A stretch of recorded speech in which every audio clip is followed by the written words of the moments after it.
One set of footprints in the snow, coming out of the dark forest, leading directly to the front door. But here's the problem. There were no footprints leading back. Someone walked into the house and never walked out. Days later, an entire family was found slaughtered. But the most terrifying part, the killer didn't run away. He stayed in the house, living with the bodies, for 3 days. The year is 1922. The place is Bavaria, Germany. Deep in the woods stood an isolated farmstead known as Hinterkaifeck. Living there was a single family.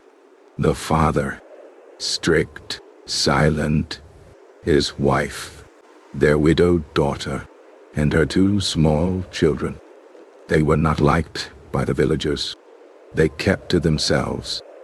They trusted no one.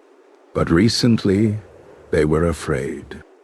The father spoke to neighbors about strange things.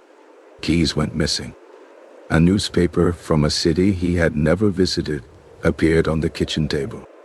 And at night, footsteps, heavy footsteps, coming from the attic, right above their beds. He checked the snow outside. One set of tracks, leading from the forest, straight to the house, but none leading away. Someone had entered and stayed. Something or someone was hiding inside the walls. On the evening of March 31st, the trap was sprung. One by one, the family members were lured to the barn. In the darkness of the barn, they were struck down, not with a gun, but with a mattock, a farming tool. The blows were brutal, deliberate, personal. Their bodies were stacked on top of each other, like firewood.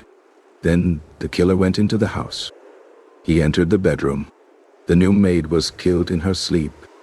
And finally, the 2-year-old baby, still in his crib, still defenseless. Silence fell over Hinterkaifeck. But the nightmare was not over. For the next 3 days, smoke rose from the chimney. Neighbors noticed. Someone was feeding the cattle. Someone was eating food from the kitchen. Someone was moving through the house at night. The killer didn't flee in panic. He didn't hide. He stayed. He washed his hands. He cooked meals. He slept in the beds, while the bodies lay only a few steps away, surrounded by snow, surrounded by silence, living with the dead. On April 4th, neighbors became suspicious. The mail was piling up. No one answered the door. 3 men decided to enter the farm. Inside the barn, they found the pile of bodies. But inside the house, they discovered something even more disturbing. The little girl, the 7-year-old granddaughter, had survived the initial attack.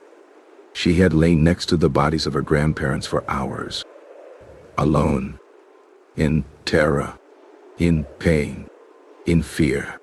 She had torn clumps of her own hair out, waiting for help that never came.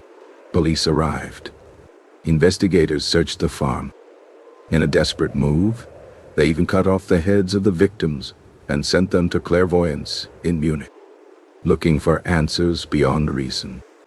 But the heads were lost during the war, and the killer was never found. Who was the man in the attic? Was it a passing vagabond? Unlikely. Money was left untouched. Was it a secret lover? A jealous obsession?